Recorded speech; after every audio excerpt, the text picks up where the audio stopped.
Alguns manuais, algumas literaturas também vão nesse sentido. E aí eles falam que o número de golpes ultrapassar 50 golpes em um mesmo ensaio. E nesta condição, quando se fala mesmo ensaio, com base na norma, o NSPT é sempre nos últimos 30 centímetros. Portanto, estaria também convergindo para esta tomada de decisão. Para ratificar esse critério, nós apresentamos um vídeo produzido pelo Departamento de Engenharia Civil da Universidade Federal de Santa Catarina, que em 1998, através do professor da disciplina Mecânica de Solos, o professor Ronaldo Ferreira, trouxe o detalhamento do ensaio SPT.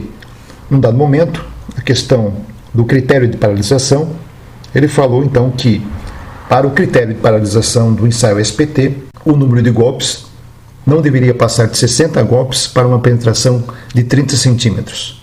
Acompanhe o vídeo.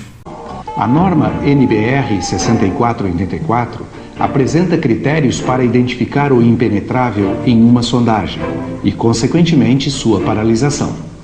Estes critérios são baseados no número de golpes e na respectiva penetração.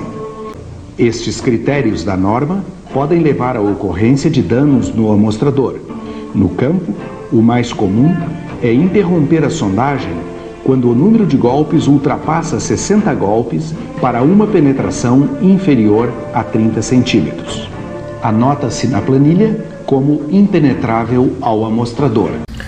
O critério de paralisação da norma revisada leva em consideração sempre o NSPT, ou seja, o somatório de golpes dos últimos 30 centímetros. Como já dito, na ausência do fornecimento do critério de paralisação por parte da contratante, a empresa de sondagem tomará como decisão um desses 3 critérios ali mencionados no item 5.2.4.2.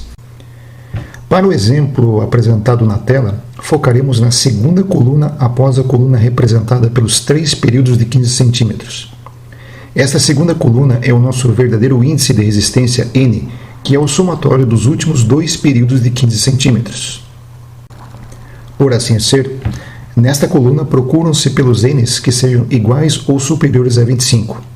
Nós temos então na camada 11, 26, em seguida 25, 30 e assim por diante até a camada 20, fechando então 10 metros consecutivos com N's iguais ou superiores a 25, atendendo então à condição A. Para o item B, buscaremos na segunda coluna as camadas que possuírem N's iguais ou superiores a 30. Acha-se o primeiro 30 na camada 13, mais um 30 na camada 14 e assim por diante, até que na camada 20 somaremos 8 metros consecutivos com N's iguais ou superiores a 30. Para o item C, voltamos a buscar na segunda coluna as camadas em que os N's sejam iguais ou superiores a 35. Acha-se o primeiro 35 na camada 15, em seguida vem 35 na camada 16 e assim por diante, até que na camada 20, onde somaremos 6 metros consecutivos com N's iguais ou superiores a 35. Diante desse contexto, surgem os seguintes questionamentos que poderão ser respondidos pelos espectadores. Primeira pergunta. Na prática, já que todos os 3 critérios A, B e C do item 5.2.4.2 da NBR 6484 de 2020 foram atendidos, em qual dos critérios os operadores iriam justificar o encerramento da sondagem? Pergunta número 2. Em qual critério a execução exerceu menos danos ao amostrador? Pergunta número 3. Em qual critério exercerá menos esforços dos operadores em campo? As respostas poderão ser enviadas para o nosso e-mail, indicado no link da descrição, e sendo elas analisadas, avaliadas e ou corrigidas, devolveremos prontamente. O critério de paralisação pelo treco de lavagem da norma anterior para a norma revisada não alterou. Nós temos ali um período de duração de 30 minutos, ou seja, 3 períodos de 10 minutos, e se forem obtidos avanços inferiores a 50 milímetros, em cada período de 10 minutos, a sondagem pelo treco de lavagem é encerrada. Um item que foi acrescentado na norma revisada foi o item 5.2.6, onde trouxe uma preocupação um pouco mais acentuada quanto às questões ambientais. Diz o item que ao final dos trabalhos, os furos de sondagem devem ser totalmente preenchidos com calda de cimento, bentonita ou mistura determinada pelo contratante, evitando assim que produtos eventualmente derramados na superfície atinjam o subsolo. Então, uma preocupação ambiental envolvida nesse aspecto, e aí a partir desta norma torna-se obrigatório essa atividade em campo. Uma tabela que também mudou foi a tabela dos estados de compacidade e de consistência do solo. No caso das argilas, com N maior que 19, era considerado como dura. A partir de agora, a norma revisada apresenta dois intervalos adicionais. De 20 a 30, a argila será considerada como muito rija e acima de 30 é considerado como dura. O item 7 da norma, ele vai falar mais precisamente o item 7.2, ele vai falar sobre os relatórios, os boletins, o que cada documento deve conter. Então, além de todos os itens que devem se fazer presentes tanto no relatório quanto nos boletins de sondagem, agora a empresa de sondagem deverá informar se o processo executivo adotado foi via sistema manual ou sistema mecanizado. Essa informação é importante até para o projetista saber de onde vieram os NSPT, haja vista que os resultados não necessariamente serão iguais quando utilizados ambos os equipamentos em campo. Como dito lá no início do vídeo, o item 6, que vai trabalhar sobre o sistema mecanizado, é um item que foi adicionado na norma 6484. É um item que não será tratado nesse vídeo, mas tão logo tenhamos aí a máquina mecanizada, poderemos voltar aí com o assunto para trazer os principais aspectos referentes ao sistema mecanizado.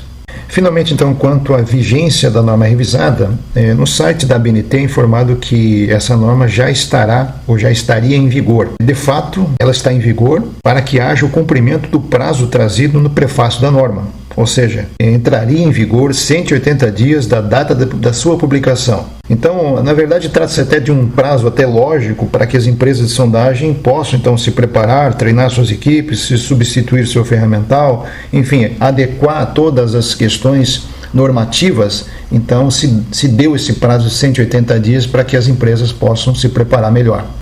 Duas rodoviárias novinhas construídas na região metropolitana estão fechadas e não podem funcionar por falta de planejamento na execução da obra. O que causa estranhamento é que está assim, quase pronto, há 6 meses. Um dos motivos, segundo a Prefeitura de Vespasiano, é que antes da inauguração, parte da pista afundou e precisou ser refeita.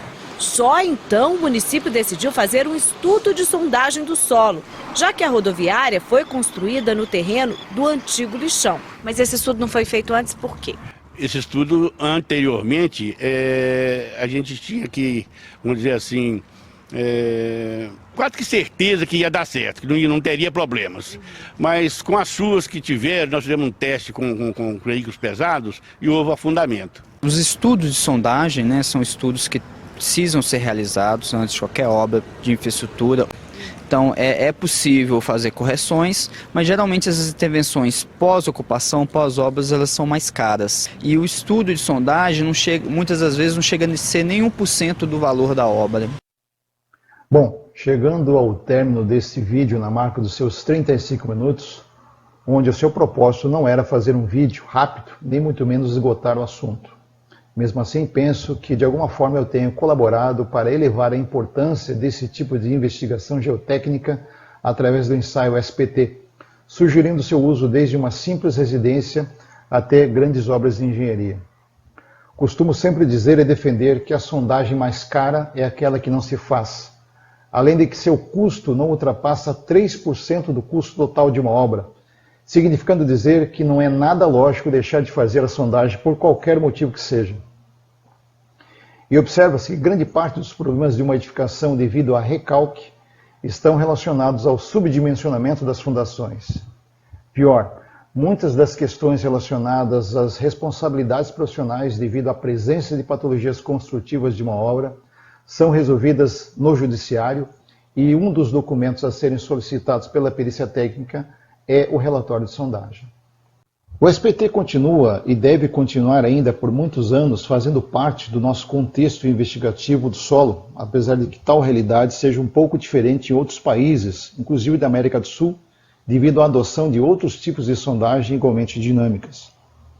Para obras residenciais, comerciais, industriais e prediais, além da alocação dos furos de sondagem, como prevê a norma NBR 8036, esta mesma norma permite estimar a profundidade da investigação baseada na carga final da edificação, além de outros parâmetros geotécnicos de fácil extração, permitindo que o engenheiro da obra possa fazer esta previsão. Havendo dificuldades, a versão engenharia poderá ser consultada para estimar essa profundidade e ser convalidada pelo cliente ou através do seu engenheiro da obra.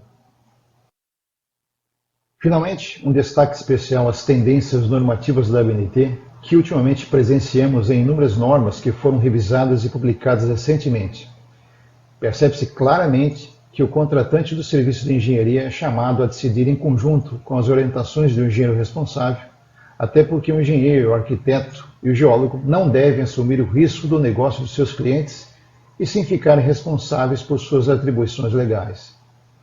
E por último, não menos importante, sejam levadas a cabo as orientações da nota do escopo da NBR 6122, página 13, onde a ABNT reconhece que a engenharia geotécnica não é uma ciência exata e que riscos são inerentes a toda e qualquer atividade que envolva fenômenos ou materiais da natureza. Bom, havendo riscos, esses riscos devem ser demonstrados através de cálculos específicos e estatísticos, e para tanto recomendo a leitura dos artigos do professor Nelson Aoki, da Universidade de São Carlos, onde ele trata da probabilidade de ruínas nas obras de engenharia. No mais, gostaríamos de receber críticas construtivas e outras sugestões, de modo a aperfeiçoar os próximos vídeos a serem produzidos nesse canal. Um grande abraço a todos.